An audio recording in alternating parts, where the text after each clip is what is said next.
હવે એને મધમાખી કરડે ડંખ મારે ત્યારે કેવી હોય, અને એને મધમાખી જ્યારે ફૂલ ઉપર બેસે અને એના સારને જ્યારે ગ્રહણ કરે ત્યારે એનું વર્તન કેવું હોય. કોઈ ફૂલે મધમાખીને એમ કીધું ખબરદાર બીજી વાર આવતી નહીં, હેરાન કરી નાખે છે તું, નહીં.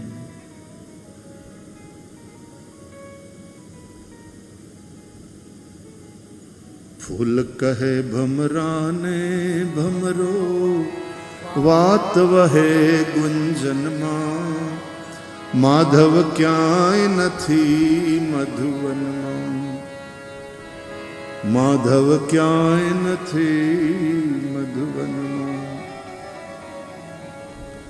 ભમરો ષડંગરી, 6 પગવાળો.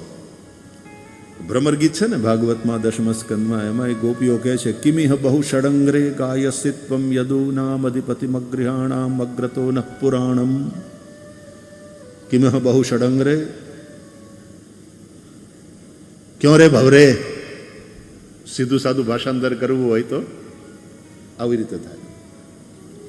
કિમિહ બહુ ષડંગ્રે, क्यों रे भवरे. वो यदुपति के गुणों का गायन कर रहा है गुन गुन गुन गुन गुन करके हमारे पास. चला जा, नहीं सुनना चाहती हम.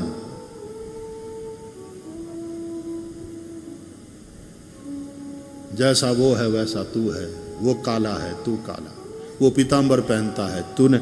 भंवर હોય ને એની અંદર થોડો પીળો ભાગ હોય, કાળા जैसे पीतांबर.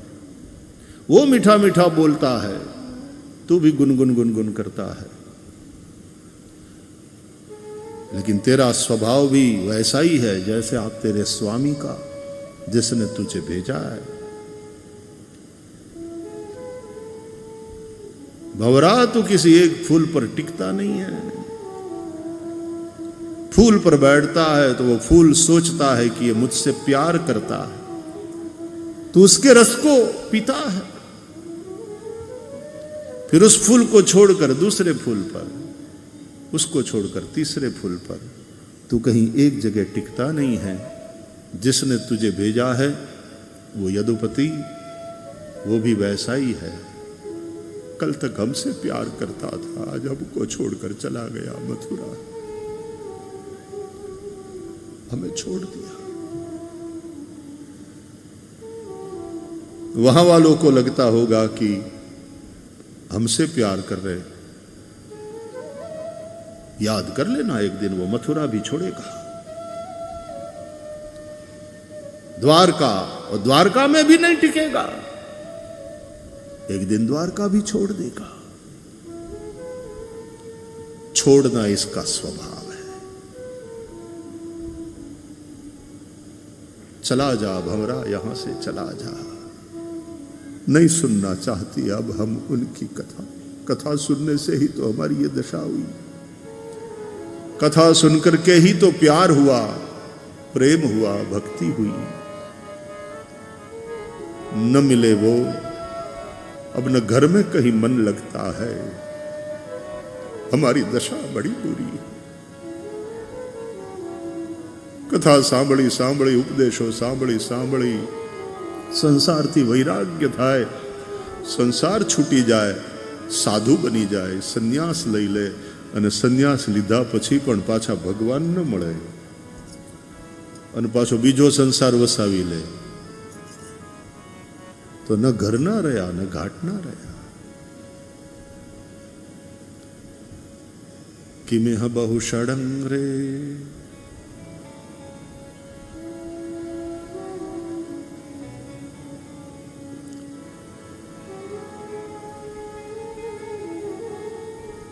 तो वो जो मधुमक्खी है वो फूल फूल पर जाती है और उसके सार सार भाग को ग्रहण करके वो मधु का जो छत्ता है, मधपुड़ो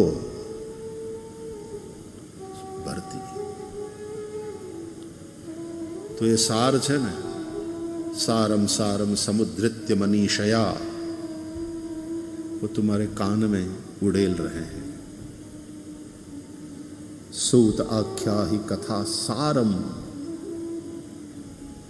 मम कर्ण रसायनम।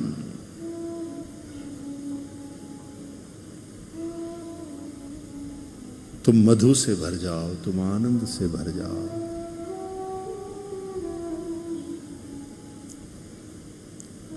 વેદોમાં મંત્રો છે, પાછલી કેટલીક કથામાં મંત્ર ઉપર આપણે થોડું ચિંતન કર્યું છે. મધુવાદારિતાયતે મધુક્ષરંતિ સિંધવઃ માધ્વીર્નસ્સંત્વોહદીઃ મધુનક્તમુતો ખસો મધુમત્પાર્થિવગુંરજઃ મધુદ્યૌરસ્તુ નઃ પિતા મધુમાન્નો વનસ્પતિર્મધુમાં અસ્તુ સૂર્યઃ માધ્વીર્ગાવો ભવન્તુ નઃ.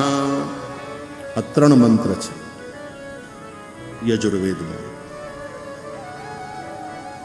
મધુવાતારિતાયતે મધુક્ષરંતિ સિંધવઃ. રિતાયતે મધુવાતા વાંતિ, જે રીતનું પાલન કરે છે તેવા લોકોને માટે. રિતાયતે વાતા મધુ, એને માટે આ વાયુ મધુર છે, આનંદદાયક છે. ઋત એટલે સૃષ્ટિના અટલ નિયમો, અપરિવર્તનશીલ નિયમો, એને ઋત કહેવાય. 2 વસ્તુ હોય છે, ઋત અને સત્ય.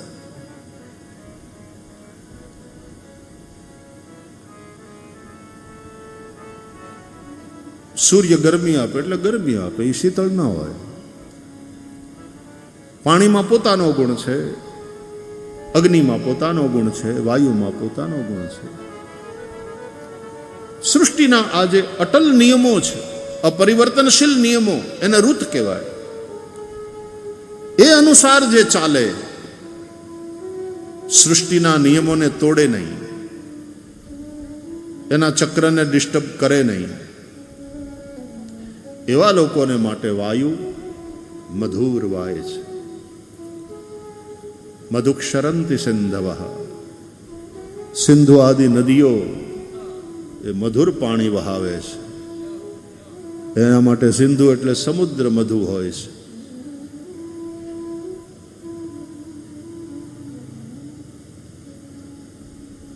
મધુવાદારિતાયતે મધુક્ષરંતિ સિંધવઃ માધ્વીર્નસ્સંત્વોહદીઃ. ઓખદીઃ ઔષધિ, એમાંય પાછી 2 વસ્તુ છે, ઔષધિ અને વનસ્પતિ, બંનેમાં ફેર છે.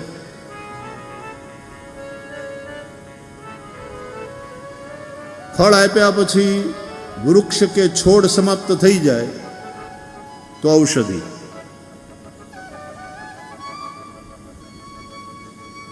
ફળ નષ્ટ થાય પણ એ છોડ કે ઝાડ એમનેમ રહી જાય, એ વનસ્પતિ.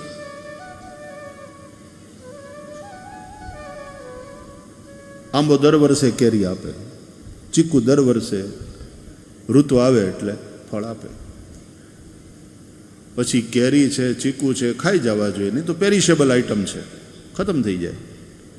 પણ આંબો રે, ચીકુ રે, નાળિયેરી રે, એ વનસ્પતિ. પણ દાણા રહી જાય, નીચેનો છોડ ખતમ થઈ જાય. બાજરાનું ડુંડું ને એમાંથી પછી દાણા તમે લઈ લીધા, પછી ઓલું રાડું પૂરું થઈ ગયું. ઘઉં હોય, બાજરો હોય, જુવાર હોય, ડાંગર હોય, એમાં દાણા રહી જાય મહિનાઓ સુધી, પણ નીચેનું ખતમ થઈ જાય. એને કહેવાય ઔષધિ. એટલા માટે અન્ન છે ને એને ઔષધિ કહેવાય. અન્નમ ઔષધમ ઉચ્યતે. ઔષધિ એટલે તો દવા એવો અર્થ ન થાય કે થાય ને, એ અર્થમાં તે આ અન્ન છે એ ઔષધિ છે, દવા છે. હા, શેની? કે ભૂખવાળા રોગની. ભૂખ એ રોગ છે. તો બપોર ટાણે તમે તરત થાળીએ બેસો ને ભાણે, એમાં ઔષધિ છે. ભૂખ નામના રોગને મટાડવાની દવા એટલે અન્ન, એ ઔષધિ છે. માધ્વિર્ન સંતવો ખધીહી, ન એટલે અમને. મધુનક્તમતો ખસો મધુમત પાર્થિવ ગુમ રજ મધુદ્યૌ રસ્તુ ન પિતા. મધુ નક્તમ ઉત ઉષસઃ. નક્ત એટલે રાત્રિ, ઉષસઃ વહેલી સવાર, ડોન, DAWN. ભડકડું આપણી ભાષામાં, એ અમારા માટે મધુમય હોય. મધુનક્તમ.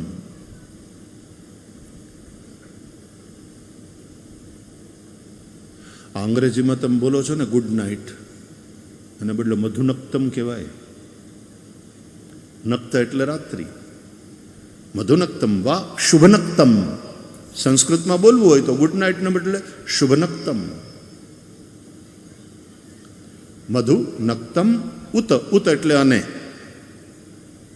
વૈદિક શબ્દોના અર્થો છે.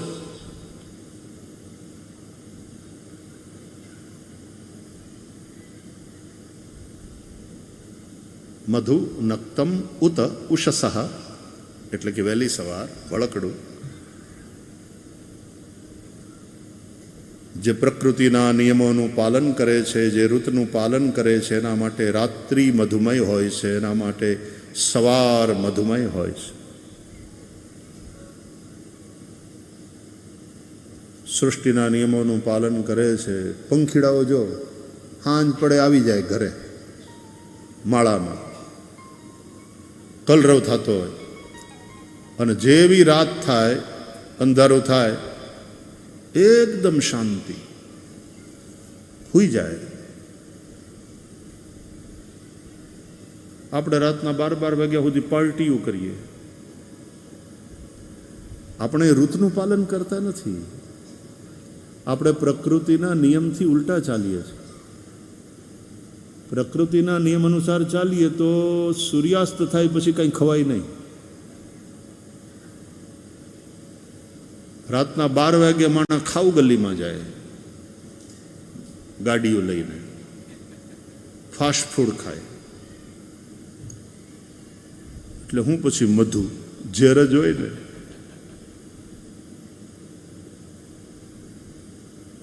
અને વહેલી સવાર થાય ત્યાં પેલા બધા પક્ષીઓ, હજી તો આમ થોડું થોડું અજવાળું થતું આવતું હોય, ત્યાં જાગી જાય ને ગીત ગાવા માંડે, ઉડવા માંડે. કુંજડીઓ કેવી આમ લાઈન બંધ કામે નીકળી હોય. મધુનક્તમ ઉત ઉષસઃ મધુદ્યૌ રસ્તુ ન પિતા. દ્યુલોક એ અમારા માટે મધુમય હો, એ અમારો પિતા છે. પૃથ્વી માતા છે. મધુમત પાર્થિવ ગું રજ. પાર્થિવમ રજ મધુમત. આ પૃથ્વીની રજ, આ પૃથ્વીની માટી અમારા માટે મધુમય હો.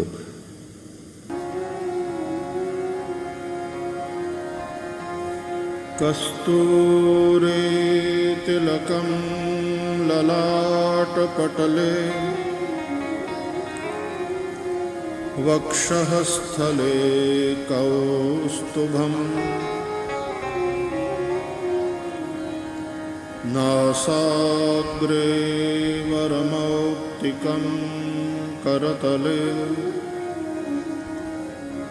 વેણુઃ કરે કંકણમ.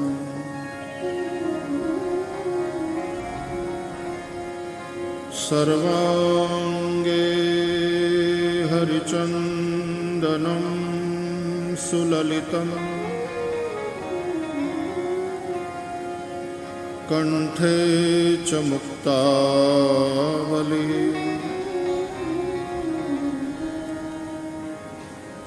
ગોપસ્ત્રી પરિવેષ્ટિતો વિજયતે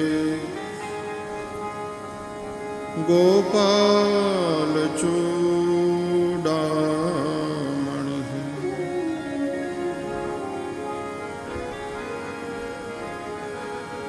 अस्ति स्वस्तरुणी कराग्रविगलत्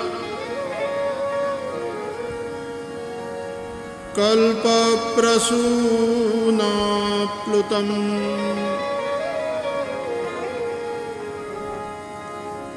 वस्तु प्रस्तुतवेणुना जलहरी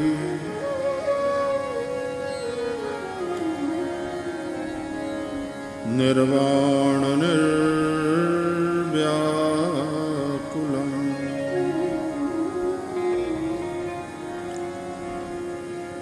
स्रस्त स्रस्त निबद्धनी विविलसत् गोपी सहस्रावृतम्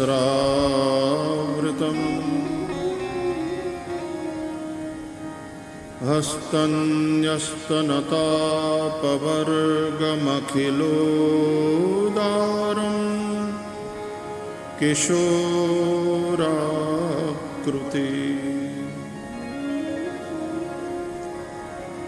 कृष्णं नारायणं वन्दे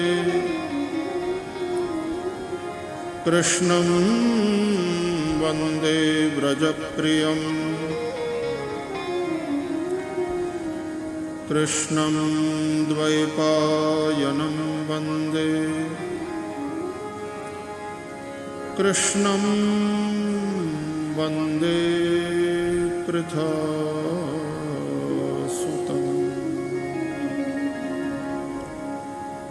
श्रीवृन्दावन विहारी लाल की जय।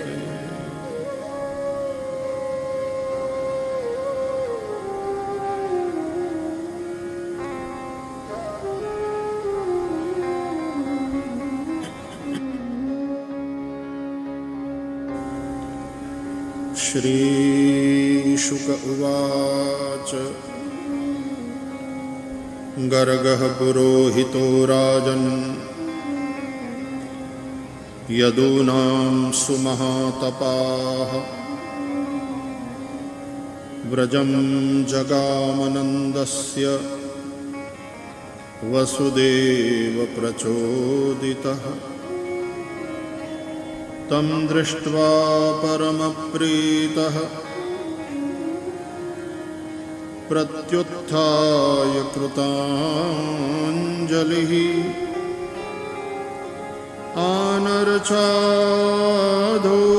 आनर्चाधोक्षजधिया प्रणिपात पुरःसरम्।